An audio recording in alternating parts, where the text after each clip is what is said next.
નમસ્કાર વિદ્યાર્થી મિત્રો, વિમણા વિદ્યાલય ઈ ક્લાસીસમાં આપનું ફરીથી એકવાર સ્વાગત છે.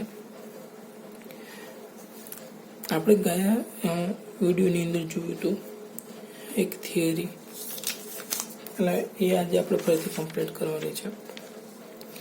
આપણે ખૂબ જ મહત્વની થિયરી હતી અને સાબિત કરવાનું હતું કે ધ્રુવીય ડાયઇલેક્ટ્રિક માટે સસેપ્ટિબિલિટી બરાબર n alpha 0 plus p square 3kt into epsilon 0 થાય છે. આટલું આપણે સમીકરણ સાબિત કરવાનું હતું, જેમાં આપણે અડધે સુધી તો પહોંચી ગયા હતા. ફરીથી એકવાર એનું રિવિઝન કરી લઈએ છીએ, બરોબર છે. તેમાં સૌથી પ્રથમ મુદ્દો એ રીતનો હતો કે જો પોલર મોલેક્યુલ્સને વિદ્યુત ક્ષેત્રમાં મૂકવામાં આવે તો તે નોન પોલર તરીકે વર્તે છે, અને નોન પોલરની જેમ જ તેમાં પ્રેરિત ડાયપોલ મોમેન્ટ મળે છે અને પોલરાઇઝેશન પણ ધરાવે છે. તો બીજો મુદ્દો આપણે એવી રીતે જોયો કે જો પોલર મોલેક્યુલ્સ ઇલેક્ટ્રિક ફિલ્ડની ગેરહાજરીમાં કેવા રીતે અસ્વસ્થ ગોઠવાય છે અને પોલરાઇઝેશન એમાં શૂન્ય મળે છે. ત્રીજો મુદ્દો એવો જોયો હતો કે જો ઇલેક્ટ્રિક ફિલ્ડ તેમાં એપ્લાય કરવામાં આવે તો તે કાયમી ડાયપોલ મોમેન્ટ ઇલેક્ટ્રિક ફિલ્ડની દિશામાં ગોઠવવા જોઈએ, પરંતુ તેમ ન છતાં તે ઇલેક્ટ્રિક ફિલ્ડ એ દરેક ડાયપોલને તેની દિશામાં ગોઠવવાનો પ્રયત્ન કરતો હોવો જોઈએ, પરંતુ અણુના ઉષ્મીય દોલનને લીધે શક્ય બનતું નથી. અને ઉષ્મીય દોલન મેં તમને સમજાવ્યું હતું કે અણુના ઉર્જાના કારણે પોતાના સ્થાન પર જે દોલનો થતા હોય છે એને ઉષ્મીય દોલન કહેવાય છે. તથા પછી ચોથા નંબરનો મુદ્દો આપણે જોયો કે પોલરાઇઝેશનની અંદર ઉષ્મા ઉત્પન્ન થાય છે, અને ઉષ્માના કારણે આપણને જે ઉષ્મા ઉર્જા મળે છે W બરાબર -P.E એટલે કે P cos થીટા જેટલી મળે છે. હવે આપણે શું કરવાનું છે કે નેટ એટલે કે ટોટલ પોલરાઇઝેશન ગણતરી કરવાની છે. અને ટોટલ પોલરાઇઝેશનની ગણતરી કરવા માટે આપણે ધાર્યું હતું કે એકમ કદ દીઠ અણુની સંખ્યા ધારો કે n છે, અને એની અંદર d5 એટલે ઘનકોણ વચ્ચેના કદમાં એકમ કદ દીઠ આપણી પાસે અણુની સંખ્યા n × d5/4π છે, એટલે n × d5/4π છે. તથા theta plus theta phi D theta જેટલા ઘનકોણમાં d5 બરાબર 2π sin થીટા ડી થીટા છે. હવે આ d5 ની કિંમત આપણે ઉપરના સમીકરણમાં મૂકી દઈએ એટલે શું મળે કે આપણને n/2 sin theta D theta મળી જાય છે, બરોબર. એના પછી આપણે એ રીતનું ધાર્યું કે જો z અક્ષની દિશામાં છે, અહીંયા આગળ તમે લોકો જોઈ શકો છો આ દિશા, જો z અક્ષની દિશામાં જ આપણે વિદ્યુત ક્ષેત્ર લાગુ પાડીએ છીએ તો શું થાય, આટલો બંને થીટા થીટા થાય છે. અહીંથી જે બીજો પાર્ટ છે એમાં આપણને આટલો જે નાનો પોર્શન છે ડી થીટા છે, એટલો આટલી સાઈડ પણ છે ડી થીટા.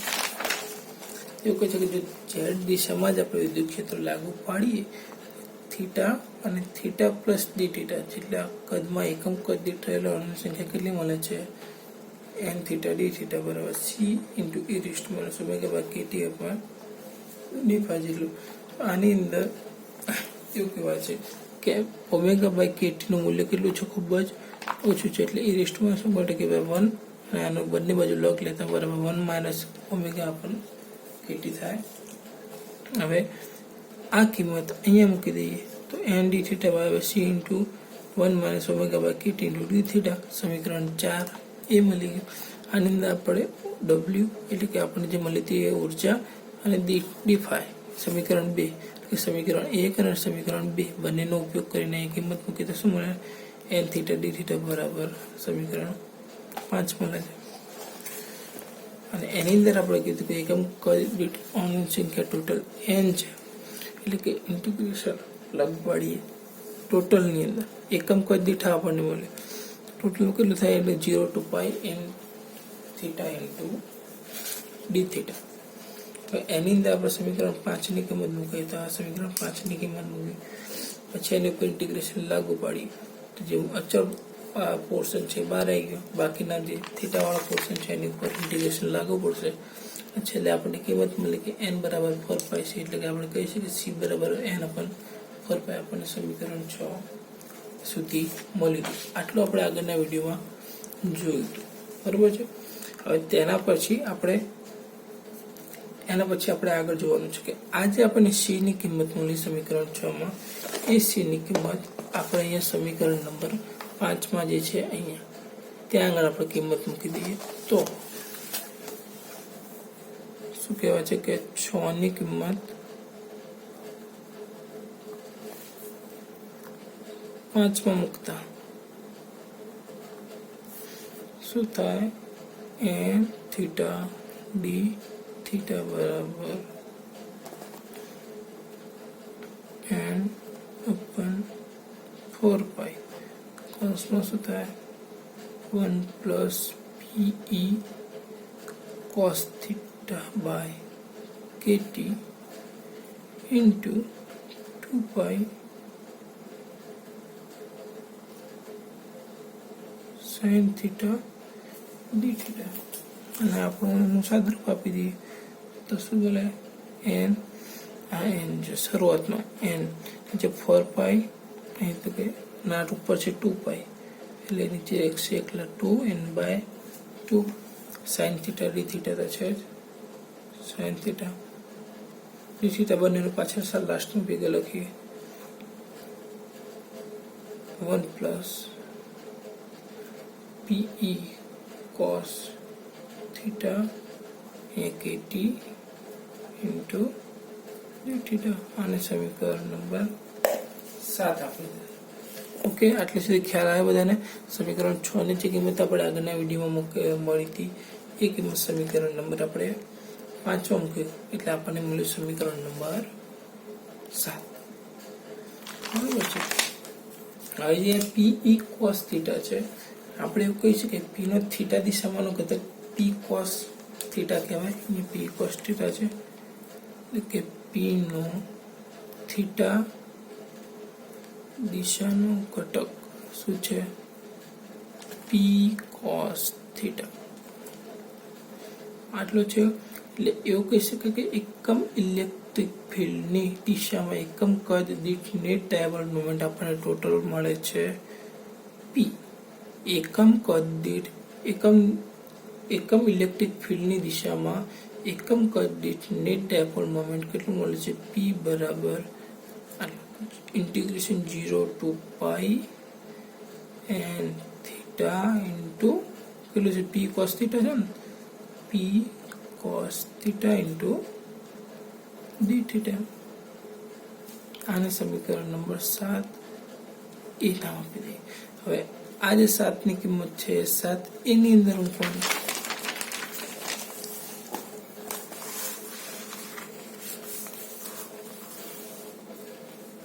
સમીકરણ 7 ની કિંમત 7a માં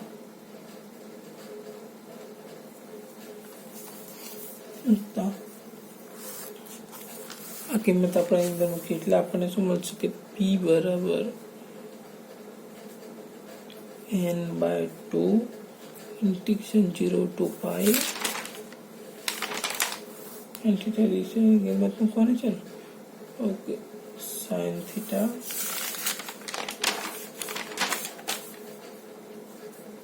one plus PE cos theta by KT d theta okay into P cos theta બરોબર આટલે આપણને કિંમત મળી સમીકરણ 7 ની કિંમત 7 a માં મૂકી આપણે હવે આપણે આનું સદરૂપ આપી દઈએ તો શું થશે n by 2 તો ખરા જ અહીંયા આગળ તમે જોલો અહીંયા આગળ જોલો આ બેનું મિક્સઅપ કરતી sin theta માં કોઈ પદ તો છે ને કે જે અચળ હોય એટલે આ ઇન્ટિગ્રેશન ટોટલ લાગુ પડશે sin theta આવી ગયું એ પાછળથી આવશે cos theta d theta આ p રહી ગયો તો p અહીંયા એડ કરી દઈએ p sin theta cos theta d theta okay હવે આ બીજા પદને લાગુ પડે તો અહીંયા આગળ આખો આવશે ઇન્ટિગ્રેશન 0 to pi આ પ્લસ બરોબર ઇન્ટિગ્રેશન 0 to pi અહીંયા p છે આ p છે એટલે p સ્ક્વેર બરાબર બંને p ભેગા થાય એટલે p સ્ક્વેર પછી બંને જગ્યાએ cos પણ છે તો cos સ્ક્વેર થીટા ઓકે, પછી આ સાઇન થીટા બી આવશે ત્યાં, સાઇન થીટા પણ કેટી ઈ બાકી છે ને, ઇન્ટુ ઈ ઇન્ટુ ડી થીટા, બરોબર. આખું આટલું લાગુ પડ્યું. અહીંયા આગળ એક કૌંસ મોટો બરોબર છે. ઓકે, દેખાશે. હવે આનું ફરીથી સાદુરૂપ આપીએ તો આપણને મળશે n/2 p into sine theta cos theta D theta, બરાબર. તો આ રહ્યું જે હાલ તો એમને એમ જ રાખીએ આપણે, integration 0 to pi p sin theta cos theta d theta plus અહીંયા આગળ integration 0 to pi p square cos square theta into sin theta upon kt into d theta. Okay, હવે આપણે શું કરીએ કે આનો ઉકેલ મેળવવા માટે આપણે ધારી લઈએ કે cos theta બરાબર x છે, બરાબર. એટલે કે ધારો કે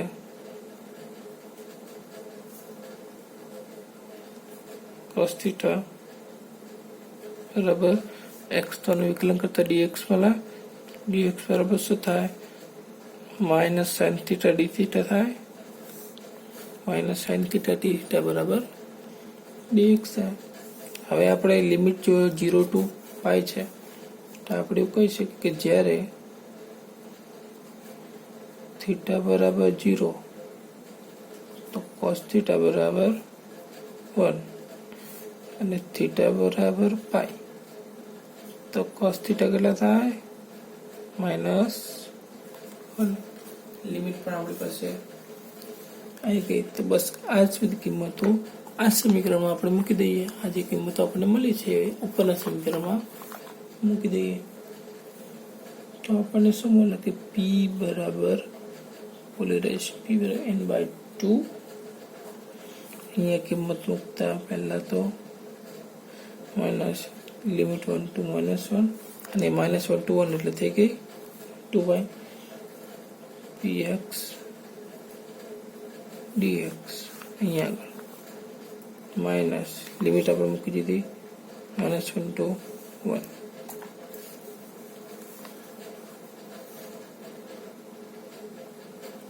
p સ્ક્વેર થશે અહીંયા, ઓકે, x સ્ક્વેર પણ kt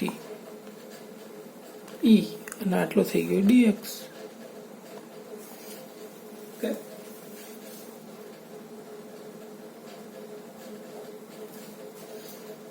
હવે તમે કહેશો કે અહીંયા આગળ સર લિમિટ કેમ ઉલટાઈ દીધી? તો આપણે બધા એ ધ્યાન રાખજો કે માઇનસ ચિહ્ન છે, આ માઇનસ છે, માઇનસ ચિહ્ન અહીં આગળ છે એટલે એના માટે લિમિટ આખી બરોબર છે.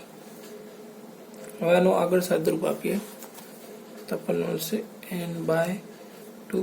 હવે આનો px dx એમાંથી p તો ચલ નીકળશે, ખાલી આ લિમિટ લાગુ પડશે x ને, તો x નું સંકલન થશે સ્ક્વેર બાય જે લિમિટ એના આપવાની બાકી 1 to -1 પ્લસ આમાં પણ એવી રીતે જ p સ્ક્વેર e પણ આવી જશે બહાર અને kt પણ આવી જશે અંદર હશે x તો x સ્ક્વેર નું સંકલન થાય x³ by 3 1 2 minus, okay, minus minus plus. Okay, અહીંયા લખવામાં આપણે ભૂલ થઈ છે, બરોબર છે, બરોબર. આટલું થયું. હવે તમે જોઈ શકો છો કે અહીંયા આગળ p છે, અહીંયા આગળ p સ્ક્વેર છે, x² બાય 2. તો અહીંયા આગળ સાદુરૂપ આપી દો શું મળશે, n/2 p. અહીંયા આગળ એકવાર 1 નો -1 નો સ્ક્વેર, એકવાર 1 નો સ્ક્વેર બાય 2 એટલે સરખું થઈ જવાનું છે. આ મળશે આપણને 0 પ્લસ આ રીતે પદ એમને એમાં આવશે પી સ્ક્વેર બાય ઈ અપન કેટી. અહીંયા પણ શું આવશે એકવાર એક્સ ક્યુબનું -1/2/3 -1/3 ટુ -1/3 +1/3 +1/3 એટલે 2/3 મળશે. અહીંયા 2/3 બરાબર. એનું આ બધું આગળ સાથે બાકી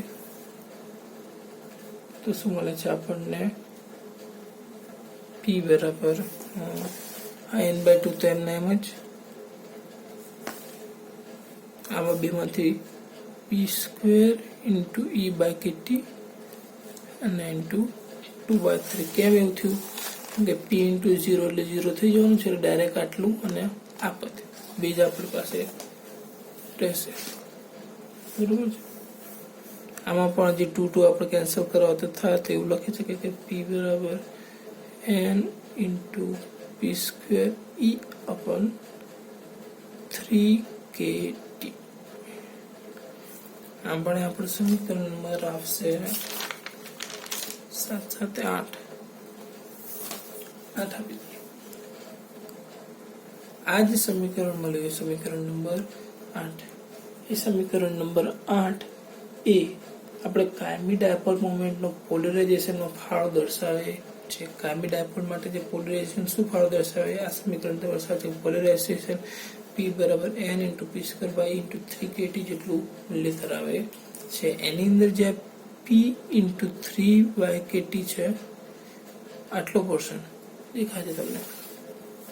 આજે કર્યો છે જેટલો પોર્શન મેં માર્ક કર્યો છે p² બાય 3kt. એને આપણે શું કહેવાય છે કે ઓરિએન્ટલ પોલરાઇઝેબિલિટી. અને ઓરિએન્ટલ પોલરાઇઝેબિલિટી કહે છે. અને એના ઉપરાંત થતું વધારાનું પોલરાઇઝેશન પણ આની અંદર આપણને મળે છે. જે વધારાનું છે n ઇન્ટુ α0 0 e જેટલું મળે છે. એટલે આ વધારાનું મળે છે. એટલે આને આપણે એને એડ કરવું પડશે.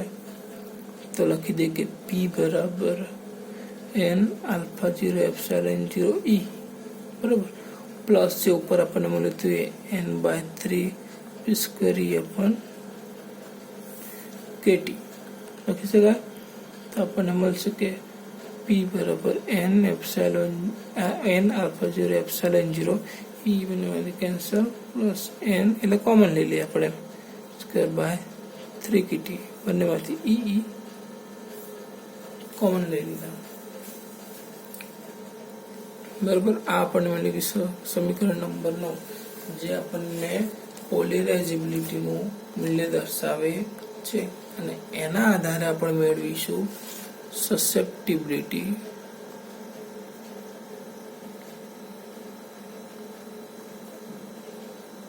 I બરાબર p અપન e. આની અંદર p ની કિંમત મૂકી તો શું મળે? સસેપ્ટિબિલિટી બરાબર n α0 પ્લસ p² અપન 3kt ε0 અપન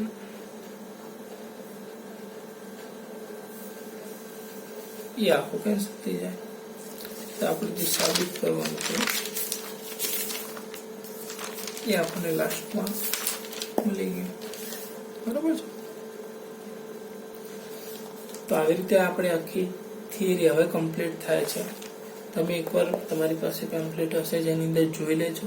કોઈ જગ્યાએ જો તમને ખ્યાલ ના આવે તો કોમેન્ટ કરી દેજો, એટલે જેનાથી અમને ખ્યાલ આવે કે તમને કઈ જગ્યાએ ભૂલ પડે છે તો તેનો ચોક્કસથી અમે સુધારવાનો પ્રયત્ન કરીશું. તેમ છતાં કોઈ પણ તમને આ વિશે પ્રોબ્લેમ હોય અથવા તો કોઈ પણ આગળના વિડીયોની અંદર ખ્યાલ ના આવ્યો તો પણ તમે કોમેન્ટ કરજો, અમને જરૂરથી જણાવજો. ઓકે.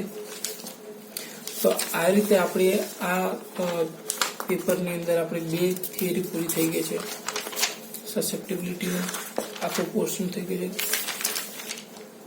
બે આખી મોટી જે અને પાછળથી આજની આપણે આ વિડીયોમાં જે મેઇન થિયરી ચલાવી હતી એ થિયરી તો ખૂબ જ મહત્વની છે પરીક્ષાની દ્રષ્ટિએ પણ. તો બને એટલું એને યાદ રાખવાનો પ્રયત્ન કરજો. અને થોડીક વાર લખજો પણ ખરા કે જેથી તમને એનો અભ્યાસ થઈ જાય. Okay, thank you.